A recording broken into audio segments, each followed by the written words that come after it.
in this first start, having to play themselves and stick with that. How many teams you guys really in it was very. I mean, he looked like he usually does, composed, making the plays that we know he can make, and now he put us in position to win. And we gotta help ourselves out. In his debut start, Dillon Gabriel looked composed, making plays we know he can, putting us in position to win. But we need to step up as a team. Myles Garrett's cryptic comment about the Browns' choice of Gabriel over Shedeur Sanders has the NFL buzzing. No yelling, no drama. Sanders, as a veteran, what's impressed you the most on how he's approached the game? All the time he takes, showing up early. Coach's office is easily seen when you walk in the building, and almost every morning you see him in there, talking through plays, talking through schemes with coach, and making sure that he's ready for his moment when he gets called up. And I appreciate that level of maturity and attention to detail. Just a subtle jab that feels like a warning. Fans are piecing it together. Analysts are in a frenzy, and Cleveland's quarterback Sega is now a full-blown mystery. I think everyone was surprised to see him go to the 5th round, but he's come to camp and OTAs are the great attitude. He's a hardworking guy. He has a good head on his shoulders, and he's always positive, always optimistic, always gets a smile on his face, and you like going to work with people who have that kind of attitude. Something about Garrett's reaction feels off, like there's more brewing behind closed doors that could shift everything. What's impressed you most about Sanders' approach as a veteran? His dedication stands out. Honestly, just calm, composure, and level-headedness. Don't want him to get too high, too low. Whether he's making big plays or maybe they have a slow start, regardless, they're going to come to him. We're going to put him in position to win, and he just has to take advantage of that, and I know they will. You see him every morning in the coach's office, going over plays, dissecting schemes, preparing for his moment.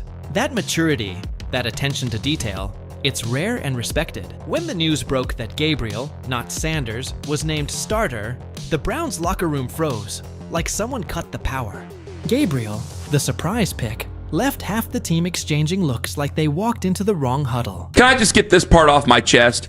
If you're putting Bailey Zappi and Shedeur Sanders on another field and you're not having your backup kind of take reps with the starter when you're in some of these drills and in some of these team sessions and things like that, I worry you are a little bit too afraid about what guys like us are going to say. Guys, people are going to go nuts. The media is going to go nuts. Who cares? You're supposed to try to win a football game. Who cares? Where are your priorities as a coach? Where are your priorities as an organization? Everyone expected Sanders, the prodigy, to get the nod. I was shocked he fell to the 5th round, but Gabriel's attitude in camp and OTAs has been stellar. He's hardworking, positive, always smiling, a guy you want to work with. Yet there was Garrett, arms crossed, silent but radiating tension. Sanders watch, and we're watching if he's going to be named the QB2. The media's running crazy. They're running Hulkamania wild picks. There's a lot of upside to that. There's a lot of upside to that. Instead of putting all your eggs in the 2026 quarterback draft, you got a day 3 quarterback here who was projected to go in the 1st round. Depending on what you thought or not, he was projected to go in the 1st round. You got him in round 5. You got him on this low contract. Don't you want to? His silence spoke louder than any speech, a vibe that wasn't quite anger, but something heavier, like he'd seen this script before. You look back at games, and it's clear we need to convert on 3rd downs, extend drives. It starts with me. Shedeur out there doing them. He see that. And I don't understand why the coaching staff trying to hold him back. If the Cleveland Browns really want to win, Shedeur Sanders is the answer. It's just plain and simple as that. It's up to Kevin Stefanski to make that call, or the general manager or the owner to tell Kevin Stefanski, hey, it's time for Shedeur. But Shedeur just continue to just need to work, put that work in, stay in that playbook, and go out there and ball out. That's Paul. But it's a collective effort to make it happen. What did you learn from your first NFL start? Little details matter. You're always ready, but the game comes down to those details, and you always want a few plays back. The result stings, but you learn. Garrett's demeanor screamed he'd witnessed too many Browns decisions end in highlights for the wrong reasons. The younger players tried to play it cool, clapping, saying it's all part of the plan, but no one bought it. Garrett paced, helmet in hand. From nobody, no Mary Kay, no Rex Ryan, no Joe Blow, no Tony G, no Tony Rizzo. Y'all are not in that meeting room. Y'all are not in that facility every day, walking with Shedeur to meeting room, meeting with the coaches, going through the install, then translating to the field. Ain't none of them in there. The main leader, franchise changing player on this team, Myles Garrett, just said that Shedeur is in the office early. You can easily, he said, easily see in coach's office, and he be in there every morning going over. Like he was debating whether to chuck it or just slam his head into a locker. His calm, his level-headedness, never getting too high or low is what stands out. We know he'll seize his moment when we put him in position to win. The room felt it. This choice didn't sit right. Sanders had been running practice like a maestro, reading defenses, throwing darts that made coaches whistle, moving with a confidence that veterans secretly admire but won't admit. Now, he was benched, watching Gabriel get the keys. Garrett's half-smile said it all. Here we go again. He's seen Cleveland swap logic for chaos too many times, and this felt like another chapter in a book that never ends with a trophy. Players avoided his gaze. Even rookies sensed the shift. The air was thick, tense as Cleveland fog. Look, if you're sidelining Sanders and not giving him reps with the starters, you're scared of what people like me will say. The media will lose it, fans will riot, but who cares?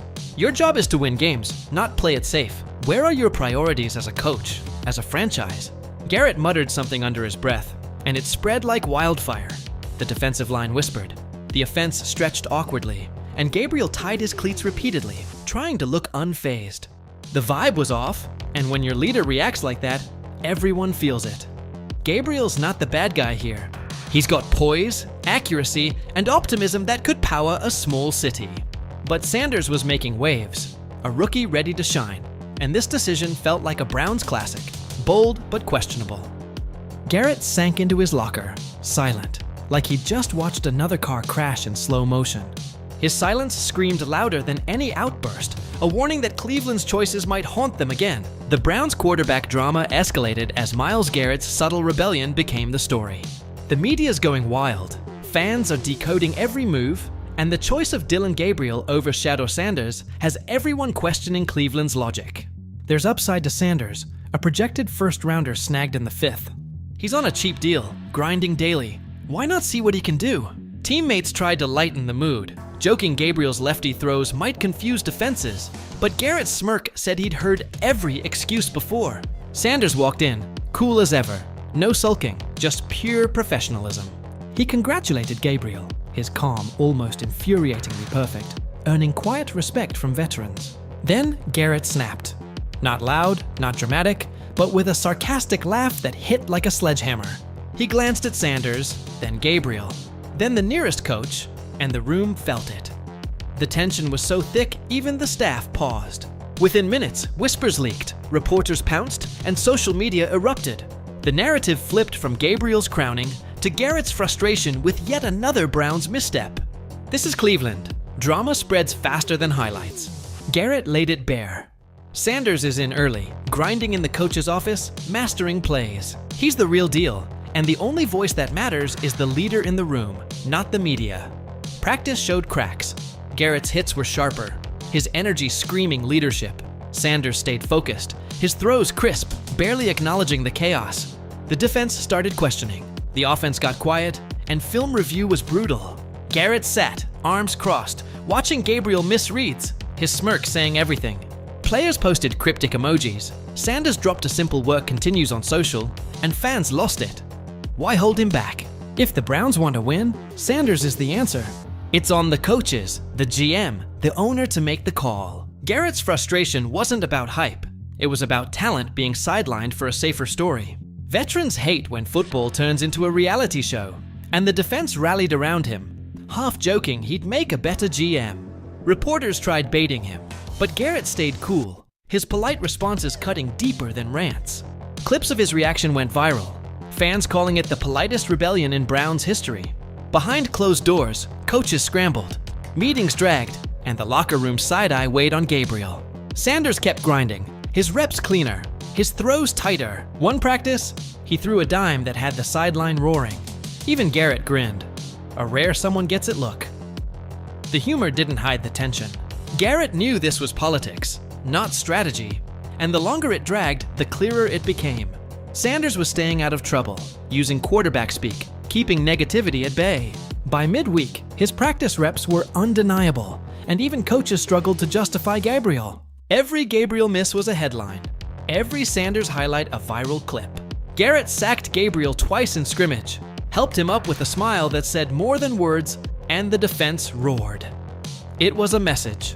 At a late-night players-only meeting, Garrett spoke plain. This is about standards, not ego. The room went quiet. Agreement without answers. The next day, practice shifted. Sanders' group ran drills with fire, Garrett cheering loudly, almost mocking the coaches. Every pass got claps, every touchdown a whistle. Leaks hit, headlines screamed of a split locker room, and Garrett's slow clap for Sanders became a meme. The Browns tried to spin it, but the damage was done. They're paying multiple quarterbacks, yet still flubbing the choice. Sanders went from sideline to symbol. His reps quietly increased. No fanfare, just results. Garrett nodded, no smile, because maybe, just maybe, Cleveland was listening.